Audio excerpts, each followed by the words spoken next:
기구한 팔자를 타고 태어나는 사람이 정말 있을까요? 제 생각은 맞다입니다. 그 기구한 인생을 30년이 넘는 세월 동안 살아온 사람이 바로 저라는 생각 때문이죠. 물론 제 선택이 저를 그렇게 오랜 시간을 힘들게 만들었을지도 몰라요. 왜냐면 저는 22이라는 어린 나이에 혼전 임신으로 남편과 결혼했으니까요. 그뿐인가요? 저는 태어나자마자 친할머니네 버려지듯 맡겨졌어요. 제 부모는 돈을 벌어야 해서도 일이 많아 바빠서도 아니었어요. 그저 제 존재를 혐오했다는 게 정확한 표현이겠네요. 서로의 사랑으로 만들어진 제가 서로에게 끔찍했던 거죠. 그래서 저는 제 부모의 생사도 모른 채 살았어요. 하지만 괜찮았습니다. 꼭 가족이라고 해서 저를 무조건적인 사랑으로 보듬을 수 없다는 걸 너무 일찍 알아버렸으니까요. 그리고 제가 할머니네에서 자랐기에 남편과도 만날 수 있었잖아요. 저는 남편과 어렸을 적부터 동네 놀이터에서 참 많이 놀았어요. 7살쯤 됐을 땐가 혼자 놀이터 그네를 타고 있던 제게 남편이 먼저 다가와서는 자기도 오늘 혼자라며 같이 놀자고 손 내밀어 준 게 깊은 인연까지 이어졌어요. 남편은 저보다 1살 많은 동네 오빠였고 주변을 잘 챙기는 섬세하고도 마음 따뜻한 사람이었죠. 제 나이 18에 저에겐 전부였던 할머니가 세상을 떠난 뒤 저는 홀로 서기를 해야 했어요. 그때 남편이 큰 위로가 되어주었고 의지도 많이 했어요. 괜찮아. 다 괜찮을 거야. 내가 네 곁에서 앞으로도 쭉 함께 할게. 오빠, 고마워. 오빠가 있어서 정말 다행이야. 네. 남편은 저의 첫사랑입니다. 남편에게도 제가 첫사랑이고요. 그래서 저는 어린 나이에 남편의 아이를 가지게 되었을 때조차 두려울 것이 없었어요. 남편은 임신 사실을 알자마자 잘 다니던 대학까지 자퇴하며 저를 책임지기 위해 노력해 주었거든요. 저의 시부모님은 제가 어렸을 때부터 알고 지낸 이웃분이시고 할머니와 단둘이 사는 걸 안타깝게 여겨 도움도 주었어요. 그렇게 따뜻한 분들이기에 저는 뭐든 괜찮을 거라고 믿었습니다. 하지만 현실은 그리 녹록하지 못했어요. 제 시부모님은 제가 남편의 아이를 가졌다는 사실을 알자마자 저를 손가락질에 대며 비수 같은 말을 쏟아냈고 시모는 격하게 반대하며 나섰어요. 임신이라니? 너희 임신이 무슨 장난인 줄 알아? 이제 막 성인이 된 너희가 어떻게 한 생명을 책임지겠다는 거니? 하물며 연진아, 네 부모도 널 못 키우겠다며 버렸어. 그런데 새파랗게 어린 너희가 도대체 무슨 수로 애를 낳아 키운다는 거야? 아줌마, 제발 허락해주세요. 저 이 아이 포기 못해요. 아빠 없이 키울 수 없어요. 저희 정말 열심히 살게요. 어떤 힘든 역경이 찾아와도 잘 이겨내면서 그렇게 살아볼게요. 네? 엄마, 나도 연진이와 같은 마음이야. 우리가 어려서 불안한 마음에 이렇게 반대하는 거 알아요. 하지만 나 아무리 그래도 연진이도 이 아이도 절대 포기 못해요. 이미 힘들 거 각오하고 내린 결정이야. 아들, 아무리 너희가 이래도 난 절대 허락할 수 없어. 애를 포기한다면 내가 어떻게든 뭐라도 해서든 도우마. 하지만 이건 아니야. 연진아, 내 아들 앞길 막지 말아주렴. 우리 아들 그 유명한 대학을 척척 붙는 똑똑한 아이야. 앞으로 얼마나 더 대성할지 기대되는 그런 아이란 거 알잖니? 너와 내 아들은 태생부터가 달라. 가야 할 길이 다르다고. 아줌마, 저도 오빠한테 너무 미안하고 아줌마 아저씨께 너무 죄송해요. 하지만 저도 이 아이만큼은 무슨 수를 써서든 지키고 싶어요. 제발, 제발 저희가 아이를 지킬 수 있게 도와주세요. 정말 말이 안 통하는 애구나 너. 애미 애비 없이 자란 것들은 이게 문제야. 사리분별도 못해 지 분수도 몰라. 어쩌라는 거니? 내 아들만큼이나 너도 공부 잘했다며 그런 애가 이리 물러터지고 멍청해서야 되겠어? 막말로 감히 너 같은 게 내 아들의 아이를 가졌다는 것부터가 말이 되느냐 말이야. 엄마, 심란한 마음을 모르는 건 아니지만 그렇게 말하는 건 정말 아니지. 내가 뭐 얼마나 대단한 사람이라고 그런 말까지 해? 나를 사랑해주는 여자고 내가 사랑하는 여자야. 우리가 아무리 나이가 어려도 서로를 위한 마음만큼은 그 누구도 함부로 말할 수 없는 거라고. 됐어요. 나도 이제 다 큰 성인이고 내 인생 내가 알아서 살아. 반대할 거면 반대하세요. 저는 무슨 수를 써서든 연진이랑 결혼도 하고 이 아이도 지킬 거니까. 저희는 시부모님의 반대에도 무릅쓰고 임신 4개월 차에 혼인신고까지 했어요. 참 무모한 선택이 아닐 수 없었죠. 하지만 우리 아이를 지키기 위해서라면 저희는 모든 걸 감내할 준비가 되어 있었어요. 그렇게 제 남편은 시부모님까지 등지면서 저와 아이를 지켰고 또 희생했어요. 자식 이기는 부모 없다고 결국 제가 시댁의 며느리로서 발 들일 날이 오긴 하더군요. 물론 아이를 출산하고도 한참 후였어요. 그 시기는 아이가 돌무렵 되었을 때였고 또 제 남편이 사고로 세상을 떠난 후였습니다. 시모가 저를 시댁에 발들이게 한 이유는 가까이 두고 평생을 원망하기 위함이었어요. 시모에게 저는 자신의 아들을 사지로 내몰아버린 천하의 나쁜 것이었거든요. 니까짓 게 뭐라고? 저 아이가 대체 뭐라고?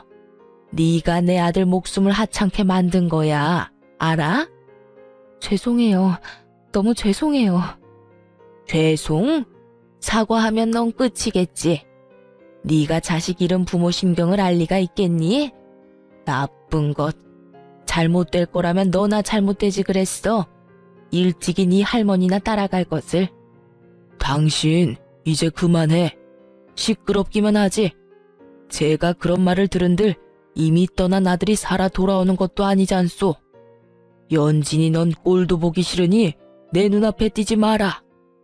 시모는 돌아가신 할머니를 운운하며 끝도 없이 저에 대한 미움을 쏟아냈어요. 그리고 그 미움의 크기만큼 시집살이 또한 어마어마했습니다. 시부는 저를 보고 싶어 하지도 않았고요. 그럼에도 저는 시댁에 매일같이 시댁을 가야 했죠. 홀로 그 아이를 키워내면서도 시댁의 잡일까지 도맡아 하며 어떻게든 살아내기 위해 고군분투했어요. 시댁 냉장고 청소며 화장실 청소 같은 집안일을 거두는 건 물론 시모의 심부름까지 하면서 시댁의 가정부처럼 지냈어요. 그렇게 지내면서도 아이와 제 입에 풀칠할 돈도 벌어야 했고요.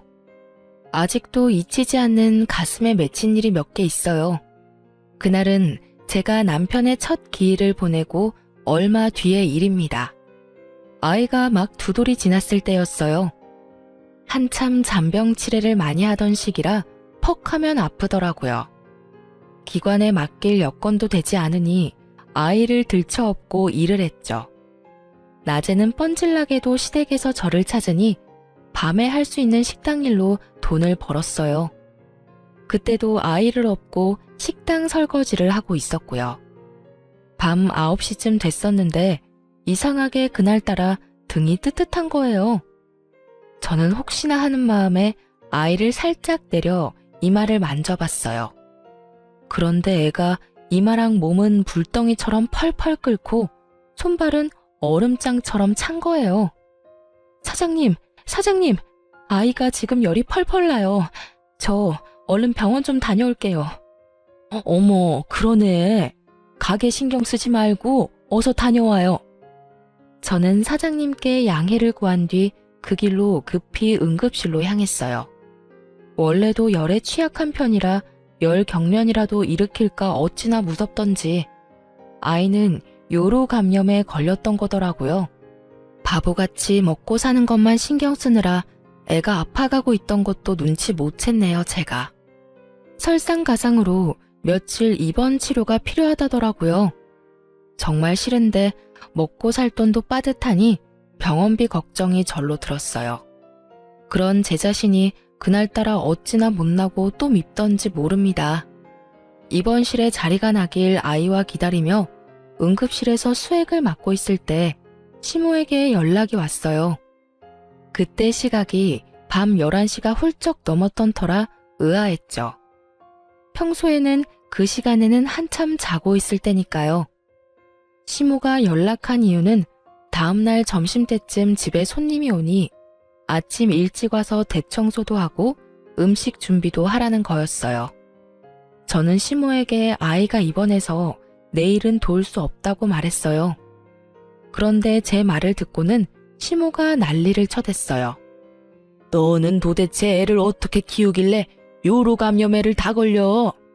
그 아이 지키게 해달라고 애원할 땐 언제고 이제 태어났으니 막 키워도 된다 이거냐? 내 아들의 하나뿐인 핏줄이야.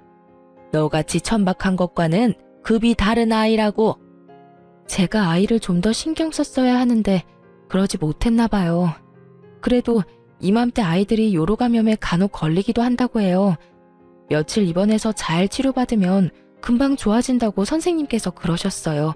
그러니까 너무 걱정 마세요, 어머님. 입원했으니까 당연히 그러겠지. 내 아들도 죽여놓고 내 손주까지 잘못되면 네가 목숨 부지하고 살 수나 있을 줄 알아? 네 몸 건사하지 말고 넌 하나 남은 우리 집안 핏줄만 챙겨. 알겠니? 네, 그럼요. 어떻게 지키 나이인데요. 제가 좀 더 잘 살필게요. 저는 시모가 애가 아픈 것 때문에 야단을 친 게 처음이라 조금 당혹스러웠어요. 하지만 우리 아이에게 애정이 전혀 없지는 않았다는 생각에 기분이 나쁘지만은 않더라고요.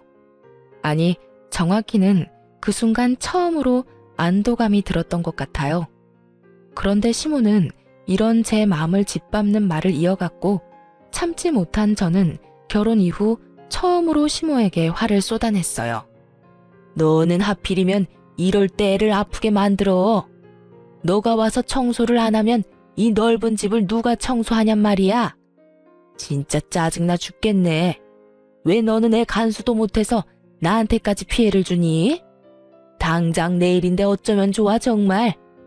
아무튼 내 인생에도 내 아들 인생에도 걸림돌밖에는 안 되는 계집애라니깐.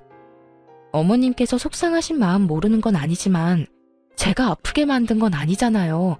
그저 이 나이 때 애들이 자주 아프면서 크는 것뿐인걸요. 너 지금 내 말에 말대꾸하는 거니? 네가 정말 미쳤구나. 가뜩이나 내일 손님 맞이가 엉망이 될 판이라 성질나 죽겠는데 지금 나랑 말장난이라도 하자는 거야? 너가 애 똑바로만 잘 키워도 이런 일 없지 않니? 뭘 잘했다고 말대꾸야 말대꾸가? 예, 이게 다 네 탓이니까 애를 간호사한테 맡기든 입원실에 같이 입원해 있는 보호자한테 맡기든 요령껏 맡기고 와서 네가 다 준비해. 알겠어? 어머님, 저도 그동안은 죄스러운 마음에 어머님께서 시키는 대로 다 했지만 이번만큼은 못하겠어요. 어머님한테는 뭐가 더 중요한지 모르겠지만 저한테는 지금 우리 아이보다 더 중요한 건 없어요. 남들도 어머님처럼 굴진 않아요. 아픈 애를 남한테 맡기라는 망발은 안 한다고요. 어머님 댁이고 어머님 손님이니까 어머님께서 직접 해결하세요. 뭐야? 애가 아픈 게 아니라 네 머리가 어떻게 된 거 아니니? 그렇지 않고서야 겁대가리 없이 이렇게 함부로 입을 놀릴 리가 없지. 어디 감히 나한테 언성을 높이는 것도 모자라 따박따박 말드답지를 해? 너 내 손에 죽고 싶어 환장했니? 밤낮 없이 손에 물마를 날 없이 홀로 악착같이 버티며 살고 있는 제게 엄마 자격 운운하는 것도 모자라서 아픈 애는 안중에도 없으신 분을 위해 제가 왜 뭔가를 해야 해요? 저요, 남편 먼저 보내고 어머님께 제 딴엔 그동안 최선을 다했어요. 그런 제 노력은 안중에도 없는 분께 이런 말까지 들으면서 무엇을 해드리고 싶지 않아요. 그러니까 앞으로는 제게 어머님 할 일 떠밀지 마세요. 아셨어요? 그동안 쌓여있던 묵은 감정을 이렇게라도 털어내고 나니 체증이 쑥 내려가는 것만 같았어요. 하지만 제 이런 반항을 시모는 참을 수 없었나 봐요. 아이가 입원할 병원을 어떻게 알았는지 응급실에 들이닥쳐서 다짜고짜 제 뺨을 내리쳤어요. 그것도 수도 없이 말이에요. 병원 직원들이 뒤늦게 말리고서야 시모는 내리치는 걸 멈추고는 돌아갔어요.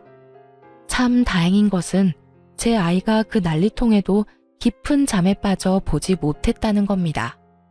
저는 그날 이후 시댁 식구 그 누구의 부름에도 절대 응하지 않았어요. 설령 제게 또다시 찾아와 갖은 모욕을 퍼부어도요. 그간 제가 노력했던 것으로 며느리 몫은 했다고 생각했고 앞으로는 이런 취급받지 않고 저와 아이만을 위해 살기로 마음먹었거든요. 그것만이 저도 아이도 행복할 수 있는 길이라고 여기면서요. 그렇게 홀로 아이를 키우며 삶을 꾸려가다 보니 어느덧 나이는 5살이 되었어요. 그리고 조금은 안정적인 패턴을 가질 수 있었어요. 아이가 클수록 아픈 것도 조금 덜하고 손 가는 일도 덜하니 차츰차츰 상황이 좋아지더라고요. 평일이면 여전히 캄캄한 저녁이 되어서야 어린이집에서 하원할 수 있었지만 주말만큼은 저도 아이도 온종일 함께 시간을 보낼 수 있었어요. 저는 그 삶이라도 더없이 행복했어요. 아이에게는 늘 미안한 마음이 컸지만 씩씩하게 잘 자라주는 아이의 모습이 위안이 되었거든요. 그리고 제게 설레이는 감정을 느끼게 해주는 사람도 생겼어요. 물론 아이 때문에 깊은 관계까지는 생각해보지 않았지만 그래도 이제는 남들 사는 것처럼은 사는 것 같았어요. 앞으로도 이렇게 잔잔하게 흐르길 바라기도 했고요. 그렇지만 언제나 시련은 불시에 찾아와 제 삶을 흔들곤 하죠. 시모는 어디서 어떻게 제 소식을 전해 들었는지 제 직장까지 찾아와서 저를 기다리고 있었어요. 그러고는 저를 발견하자마자 제게 성큼 다가와서는 삿대질을 해대며 언성을 높였어요. 어디 내 아들의 애까지 낳아 키우고 있는 몸으로 다른 남자 만날 생각을 해? 네가 연락 끊으면 내가 네 소식도 모를 줄 알아? 순수한 내 아들 꼬여내서 임신부터 한 천박한 것이 그새를 못 참고 아무 남자 품이나 찾아대는 꼴이라니. 당장 정리해, 당장! 제 아이 손 닿아본 적도 없는 분이 참견할 일은 아니지 않나요? 그것도 제 직장까지 와서 가타부타 하는 건 더더욱 무례한 태도고요. 그리고 전 단연코 천박한 행동한 적 없어요. 내 아이에게 떳떳한 부모로 살기 위해 기를 쓰고 노력 중이거든요. 내 인생 내가 알아서 해. 당신이 관여할 문제가 아니라고. 이 버르장 머리 없는 것이 내 아들 그렇게 만들어 놓고 내가 너만 행복하게 둘 것 같아? 두고 봐. 벼랑 끝까지 쫓아가서라도 널 가만두진 않을 테니까. 그거 알아요? 과거에 묶여 사는 당신이 내 눈에는 그저 가여울 뿐이야. 그래, 당신도 자식을 뒀던 부모니까 여전히 내가 밉겠지. 하지만 그렇다고 해도 변하는 건 없어요. 행복하지 못한 사람은 당신뿐일 거라는 걸 저는 알거든요. 누군가를 미워하면서 산다는 것만큼 지옥 같은 삶도 없잖아요? 다시는 제 인생에 참견질하지 마세요. 저 역시 참고 넘기는 것도 이번이 마지막이니까요. 하지만 제 말이 시모에게 불을 지폈어요. 제가 마음을 나누기 시작한 그 남자까지 찾아냈더라고요. 그러고는 그 남자에게 얼마나 제 험담을 했는지 몰라요. 그 남자는 저를 믿었기에 흔들리지 않았지만 그 사람의 말을 빌려 시모가 했던 말을 설명해보자면 저더러 걸레짝이 따로 없는 난잡한 여자라고 했다고 해요. 심지어는 아이의 아빠가 견디지 못하고 도망을 갔다는 허무맹랑한 말까지 지어내면서 저를 모욕했고요. 그렇게 꼬박 한 달을 저와 좋은 감정을 나누던 그 남자를 찾아가 저와 헤어지라며 복가됐더라고요. 저는 결국 그 남자에게 피해를 주고 싶지 않아 먼저 관계를 정리했어요. 그 남자는 괜찮다고 했지만 저는 괜찮을 수 없었으니까요. 그렇게 헤어지고 나니 시모는 나를 또 찾아왔어요. 그러면서 하는 말이 참 유치하기 짝이 없었죠. 이제야 자기가 두 발 뻗고 편히 잠들 수 있겠다는 거예요. 제가 느끼는 행복이 조금 더 멀어졌다는 게 그 이유였고요. 그래도 남자와의 관계가 정리되었으니 다시는 같은 이유로 시모를 마주할 일이 없겠구나 싶은 생각 때문인지 마음이 불편하기만 한 건 아니었어요. 하지만 제 생각과는 달리 그 후에도 저는 시모를 마주해야 했어요. 제가 또 다른 남자한테 꼬리칠지 모른다며 저를 감시하기 시작했거든요. 그런데 문제는 제 일거수일투족을 전부 확인하려 들었다는 겁니다. 대놓고 제 생활에 참견질을 해댔어요. 초반에는 저러다 말겠지 생각하고 무시했지만 시간이 흐를수록 도를 넘어서는 시모로 인해 저는 직장까지 옮겨야 할 정도로 시달려야 했어요. 시모와 직장이 무슨 연관이 있다고 직장을 옮기나 싶으신가요? 제 직장에 매일 찾아와 죽치고 앉아있는 통에 시모의 존재를 모르는 사람이 없었어요. 그뿐인가요? 점심 식사할 때도 제 주변에 남자 동료가 있는 모습만 봐도 불이 나게 달려와서는 못나게도 굴었다고요. 얘가 어떤 애인 줄 알고 같이 다니고 그래요? 얘가 사람 잡아먹는 팔자야. 오래도록 목숨 부지하고 싶으면 절대 근처도 가지 말아야 한다고.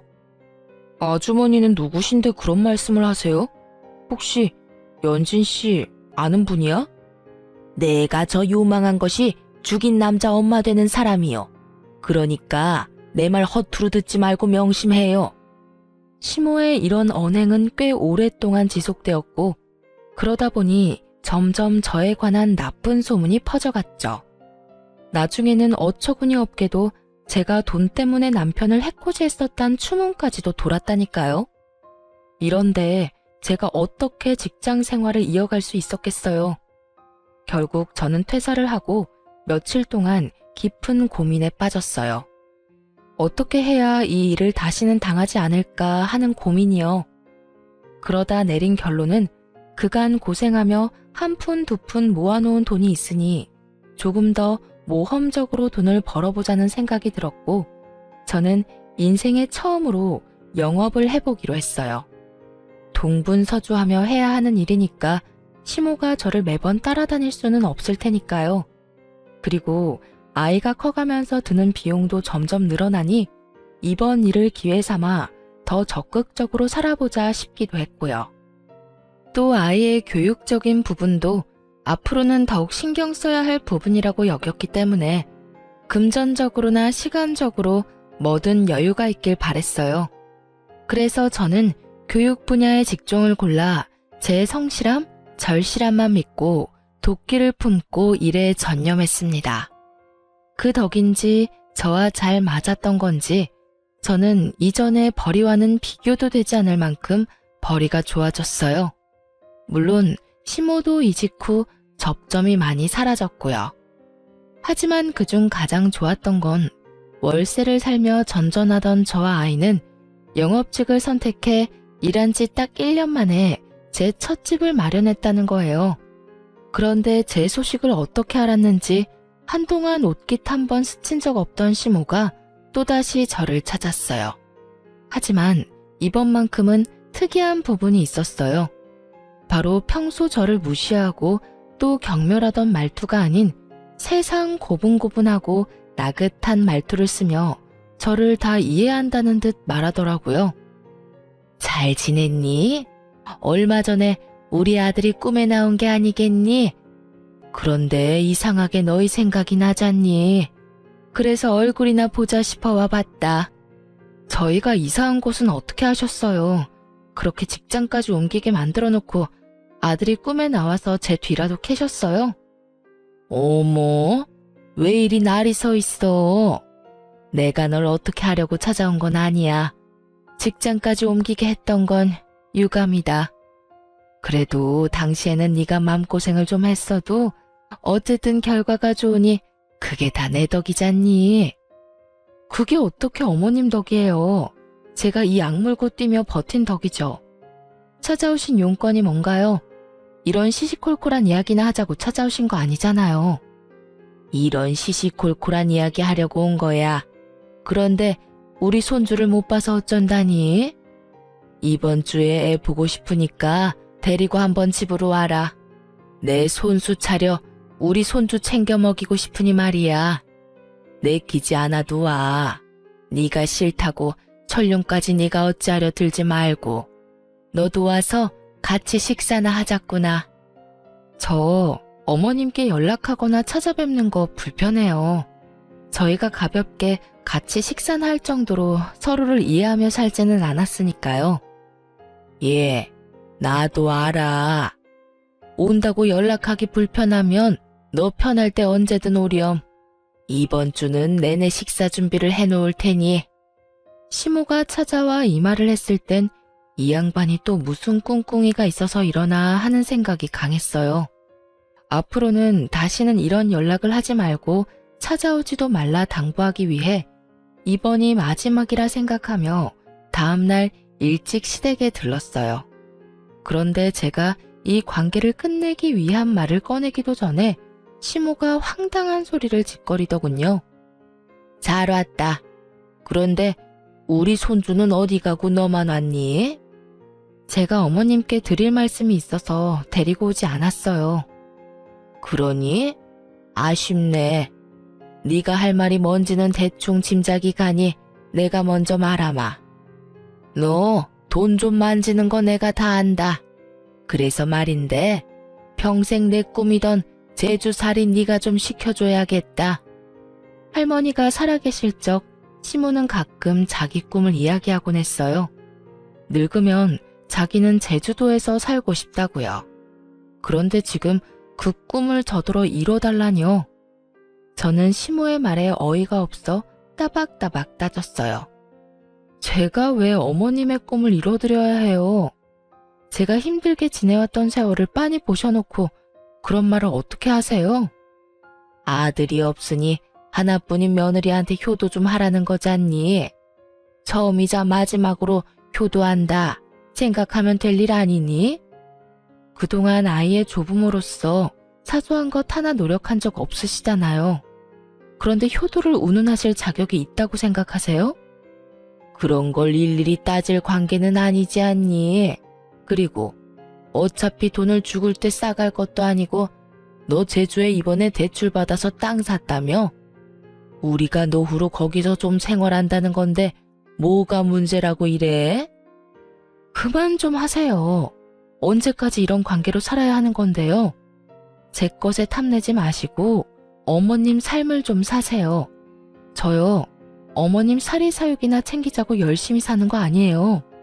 저도 이 세상에 단 둘뿐인 우리 모자만 생각하며 버티는 거라고요. 우리가 이렇게 자꾸 부딪히는 꼴을 하늘에 있는 아들이 보면 얼마나 속상하겠어. 네 제주 땅 우리한테 넘기고 거기서 지내면서 거리를 두면 너도 더 좋을 거고 우리도 우리대로 좋을 것 아니니? 정 못하겠으면 내 아들 목숨값이라고 여겨라. 지금 뭐라고 하셨어요? 남편 목숨값이요? 그래. 그렇게 네 제주 땅 넘기기 아까우면 그렇게 생각해. 그럼 네 마음이 덜 아쉬울 것 아니니? 안 그래?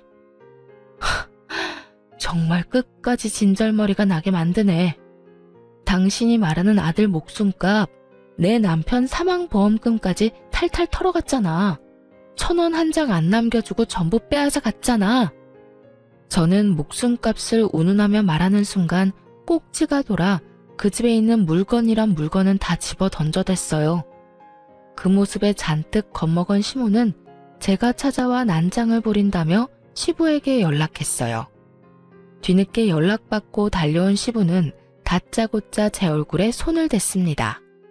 아무리 나이 드신 분이라도 남자의 힘을 당해낼 재간 없이 몸의 균형까지 잃고 넘어졌어요. 어찌나 서럽고 아프던지 눈물이 속절없이 흘렀어요. 시부는 그런 저를 향해 정신 나간 미친 사람 취급을 했죠. 세상을 떠났어야 할 사람은 내 아들이 아닌 너였어야 했는데 이렇게 끝까지 우리와 악연일 거면 네가 처음부터 우리 집에 발도 못 들이게 했어야 했다고. 그러게요. 아버님 말씀대로 제가 이곳에 발도 들이지 말았어야 했는데 너무 어려 그러질 못했던 게 한이네요. 어디서 너 같은 것이 굴러들어와서 이 집안을 풍비박산을 내야 멈출 요량이냐? 그 전까진 그냥 얽히지 말자고만 생각했어요. 그런데 지금부터는 아니네요. 당신 말처럼 이 집안이 풍비박산 나는 꼴을 내 두 눈으로 꼭 보고 말 거야. 상황에 이렇게까지 극에 치닫자 저도 정말 악에 바치는 거예요. 그래서 결심했어요. 제가 이 집 인간들에게 당했던 것들을 고스란히 되갚아주겠다고 말이에요. 그리고 다음 날부터 저는 예전에 시모가 제 뒤를 열심히도 캔 것처럼 똑같이 시모의 뒤를 캐기 시작했어요. 못된 사람이니 뒤 구린 일 하나쯤은 할 거라고 생각했는데 아니나 다를까 얼마 뒤 충격적인 정보를 얻게 되었습니다. 시모가 유흥업소를 들락이고 있다는 사실이었어요. 시부 앞에서는 예나 지금이나 고고하고 여리한 척을 해대더니 뒤에서는 이렇게 지저분하게 호박씨를 까고 있던 거였어요. 저는 이 사실을 알고는 더욱 집요하게 팠어요. 그러면서 알게 된 건 시모가 그 유흥업소를 손님이 아닌 사장으로 들락거리고 있었다는 거예요. 저는 이것을 증명할 모든 증거를 모았어요. 그렇게 시모의 뒤를 캔 지 딱 한 달이 되던 날, 유흥업소에서 나오던 시모와 제가 딱 마주하게 되었고, 나를 바로 알아본 시모는 사색이 되었어요. 네가 여긴 어떻게? 어떻게 오긴요. 제 두 발로 걸어왔죠. 그렇게 저더러 요망하다더니 어떻게 이런 요망한 짓을 벌이고 계셨던 거죠? 아버님은 알고 계시려나? 워낙 고지식한 분이시잖아요. 예, 제발 모른 척 해주면 안 되겠니? 네 말대로 네 시아버지는 몰라. 알면 정말 큰일 난다고. 어머님께서는 정말 남다른 분이라고 생각했는데 이리 배포가 크신 분인 줄은 미처 몰랐네요. 좀 더 일찍 알았다면 제가 긴 세월 그 고생은 안 했을까요? 미안하다. 내가 다 미안해. 그러니 제발 네 시아버지한테만은 비밀로 해주렴. 앞으로는 내가 더는 내게 못나게 굴지 않으마. 약속해. 그러니 너도 말하지 않겠다 약속만 해주렴. 시부를 거론하자마자 시모는 사시나무 떨듯 떨기 시작했어요. 그렇게 모진 시모도 시부는 무서운가 보더라고요. 그리고 그 시모와 저의 위치는 역전되었습니다. 긴 세월 을로 지냈던 제가 제대로 갑이 된 거예요. 시모가 저를 대하는 태도가 그걸 증명하듯 제게 매달렸고요. 저는 그런 시모에게 제게 제주 땅이 있다는 걸 어떻게 알았냐 물었어요. 그러자 시모가 우물쭈물하다 어쩔 수 없다는 듯 체념한 표정으로 털어놓았어요. 네 정보 아는 것쯤이야 별일도 아니더구나.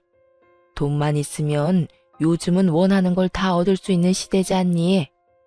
알고는 있었지만 이렇게 직접 들으니 썩 유쾌하지는 않네요. 뭐 괜찮아요. 이제 더는 제주살이를 요구할 일은 없을 테니까요. 그렇죠? 그럼 당연하지. 네가 내 비밀만 지켜준다면 평생 입 다물고 살래도 내가 살 거야. 그렇고 말고. 그럼 그 비밀을 지켜주는 조건으로 저희 집 집안일을 좀 책임져 주셨으면 해요. 아시다시피 제가 영업에 육아에 눈코 뜰 새 없이 바쁘잖아요. 싫다고 하시면 곧장 아버님께 가고요. 누가 싫다고 하니? 좋아, 나는 너무 좋구나. 처음으로 손주 할머니 노릇에 며느리 챙기는 시어머니 노릇하는 건데 싫을 리가 없잖니? 내일부터 당장 하마.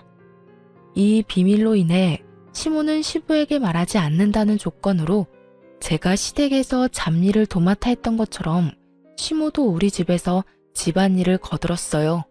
거기다 시모는 언제 어디고 제가 부르면 제깍제깍 달려오는 성의까지 보였어요. 제가 아이 픽업 시간에 일이 겹쳤을 때마저 시모는 자기가 먼저 걱정 말고 편히 일하라며 나서기까지 하더라고요. 참 양육강식이라는 게 이런 말이었구나 새삼 느꼈네요. 그제야 시모가 왜 그리도 저를 부려먹었나 이유를 알게 됐어요. 참 저를 대신에 일을 해준다는 게 이리도 편하고 좋다는 걸 몸소 느끼게 되었으니 말이에요. 그런데 그렇게 지내던 중 저는 시모에 대한 정말 큰 비밀을 알게 되었어요. 그날은 제가 월차를 쓰고 집에서 쉬는 날이었죠. 시모는 어김없이 제 집에 와서 일을 해주고 있었고요. 시모가 잠시 소파 위에 핸드폰을 두고 쓰레기를 버리러 간 사이에 전화 한 통이 걸려왔어요. 평소라면 신경도 안 쓸 텐데 그날따라 이상하게 전화벨이 거슬리더라고요. 그래서 저는 시모를 대신해 전화를 받았는데 그 통화가 판도라의 상자를 열어버린 셈이었던 거예요. 시모에게 전화를 건 사람은 다름 아닌 저와 마음을 나눴던 유일한 남자, 그 남자의 아버지였던 거예요. 당신 혹시 요즘 나 피하는 거요? 왜 이리 연락하기가 어려워? 당신 며느리와 내 아들까지 떼어내가면서 이어온 인연인데 요즘 왜 이리 소홀히 굴어요? 내가 뭐 잘못한 거요? 아니면 나한테 서운한 게 있어? 여보세요? 듣고 있어요?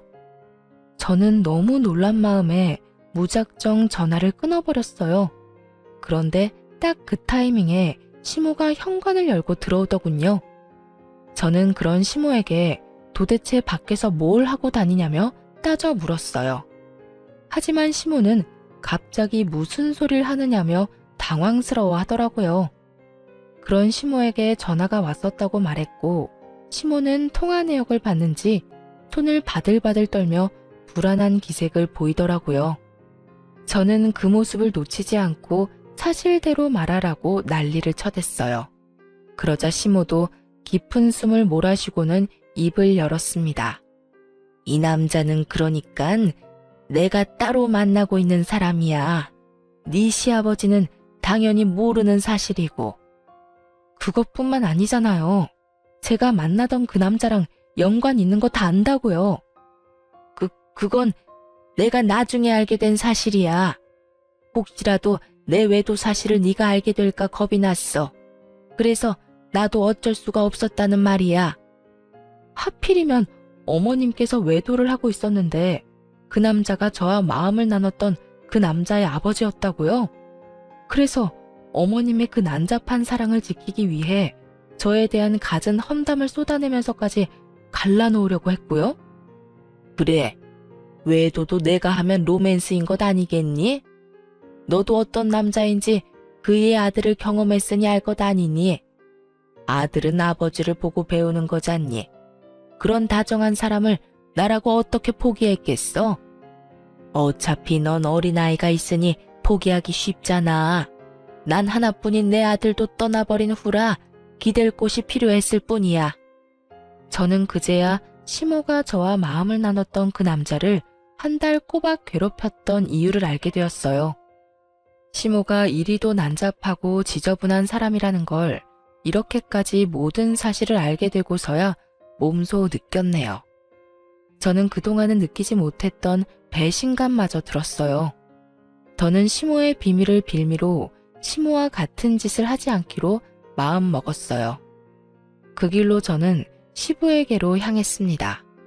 그리고 제가 알고 있는 시모에 관한 모든 진실을 밝혔어요. 하지만 시부는 저를 미움의 시선으로만 바라보았고 여전히 그런 시선으로 바라보기에 제 말을 믿으려 하지 않았어요. 아니, 여전히 저를 정신나간 사람이라 여기고 있었죠. 저는 그런 시부에게 제가 농간을 부리는 것이 아니라는 걸 증명해 보였어요. 제가 그간 모아온 증거들과 좀 전까지 나눴던 시모와의 대화를 녹음한 것까지 다 들려주었죠. 시부는 이 모든 걸 눈으로 귀로 확인한 뒤에야 시모를 찾아댔어요. 그런데 딱 그 타이밍에 제가 입 놀릴 게 염려된 시모가 한 발 늦게 시댁에 도착해 들어왔어요. 그리고 그날 시댁은 정말 말 그대로 풍비박산이 났습니다. 아버님은 시모에게 더러운 여자라며 당장 이혼이라며 노발대발을 했고 시모는 시부에게 끝까지 사실이 아니라며 제가 꾸며낸 거라고 잡아떼기까지 하더라고요. 그러나 이미 신임을 잃은 시모의 말에 무슨 힘이 있겠어요? 결국 시부는 시모를 상대로 이혼 소송을 걸었어요.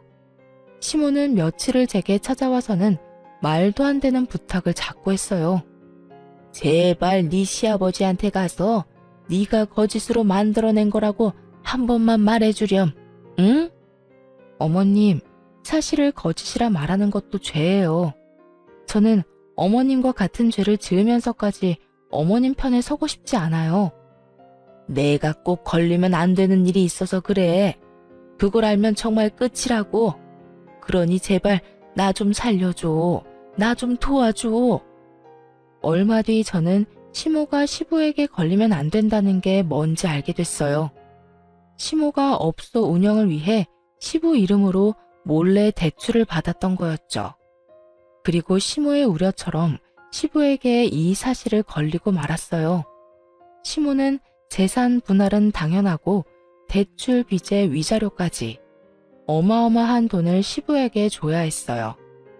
이런 일을 겪은 시모지만 교훈은커녕 저를 향한 원망만 커졌어요. 자기가 이혼당한 이유가 다 저 때문이라는 탓을 했거든요. 아이를 제게서 빼앗을 거라며 갖은 쇼를 벌인 것은 물론 나중에는 저를 찾아와 제 뺨을 내려치기까지 했어요. 하지만 저라고 언제까지 그런 인간 같지도 않은 사람한테 당하고 맞고만 있겠어요? 저도 똑같이 시모의 얼굴을 갈기며 소리쳤어요. 가족이라면서 뒤에선 구린짓까지 서슴지 않았으면서 정작 그 가정이 깨지니까 속이 뒤집혀요? 당신이 이혼을 당한 이유는 당신의 욕심 때문이야. 나한테 와서 백날 이따의 짓을 해도 그건 변함이 없다고. 뭐야? 대파랗게 어린 것이 어디서 날 가르치려 들어? 처음부터 너만 없었다면, 그랬다면 다 내 마음대로 누리며 살았을 거라고. 이런 끝을 맞이할 내가 아니란 말이야. 가족을 속이고 살았으면서 당신 가정이 천년만년 화목할 줄 알았어? 사람을 업신여기니 당신도 말년에 그런 대우를 받은 거야. 알아?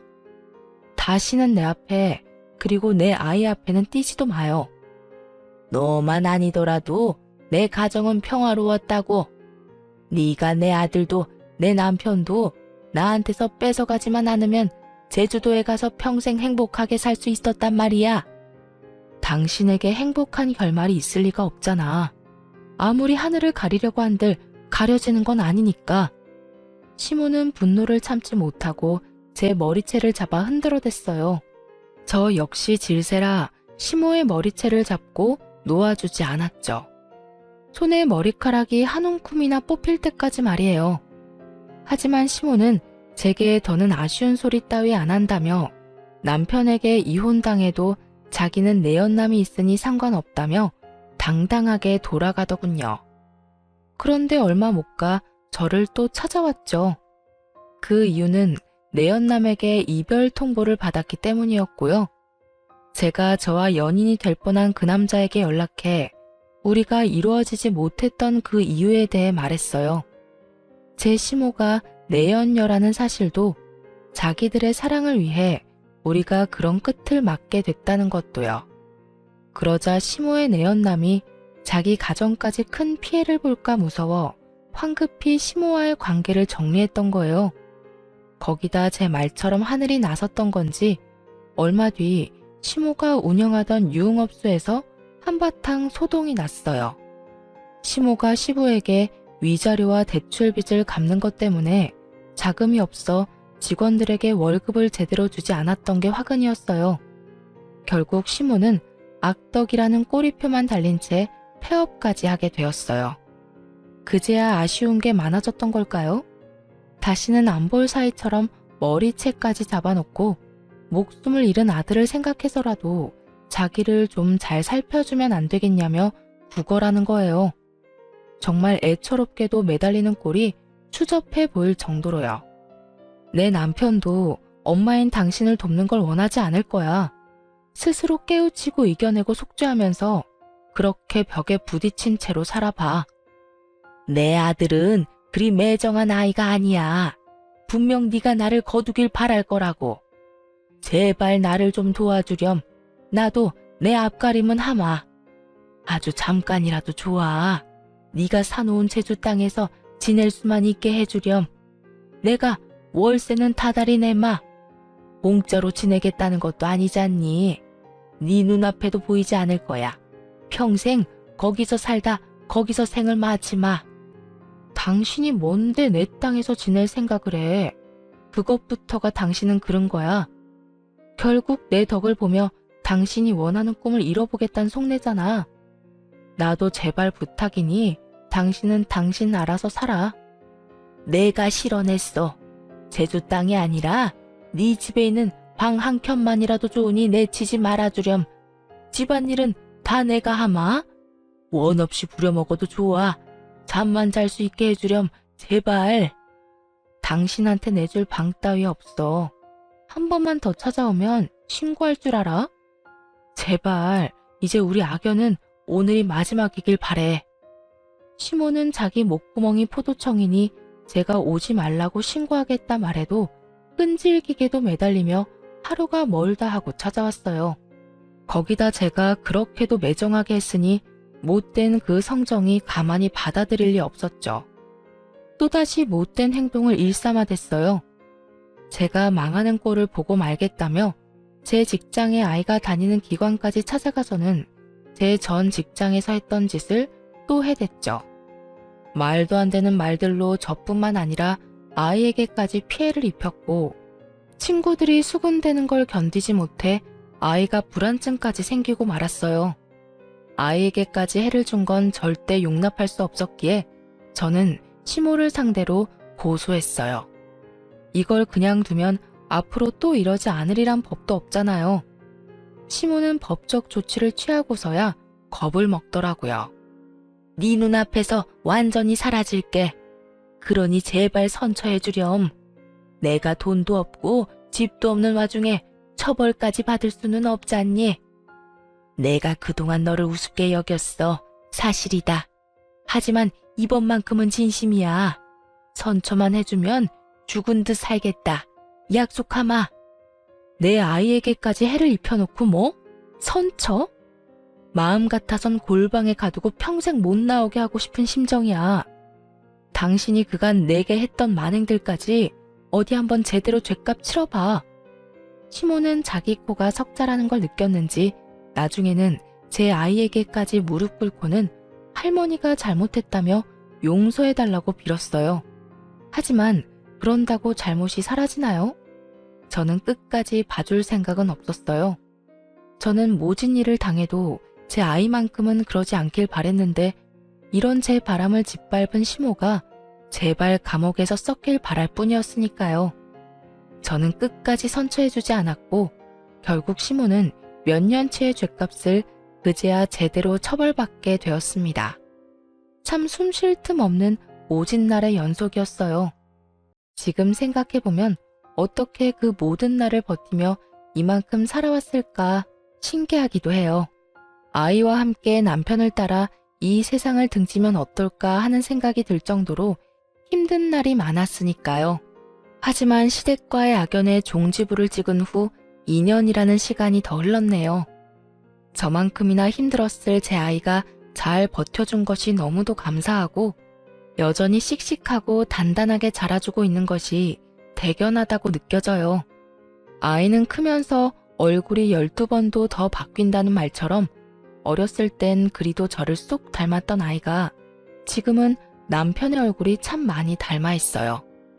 어쩌면 제가 힘든 그동안은 남편의 얼굴을 닮은 아이를 보며 힘들어할지 모를 저를 하늘이 배려해준 것은 아니었을까 하는 생각까지 들어요.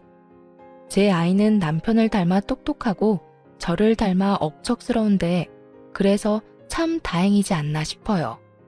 우리 아이도 저도 힘든 시기를 지나 지금은 충분한 행복을 누리고 살고 있거든요. 앞으로는 더욱 잘 이겨낼 수 있으리란 희망도 생겼네요. 아이는 저를 자신의 우주라고 표현해요. 저 역시 아이가 제 전부이며 저의 우주입니다. 우리는 앞으로도 서로에게 등대가 되어주고 또 우주가 되어주며 살아갈 거예요. 언제까지나 아이와 제가 단단히 살아갈 수 있도록 시청자분들의 많은 응원 부탁드립니다. 감사합니다.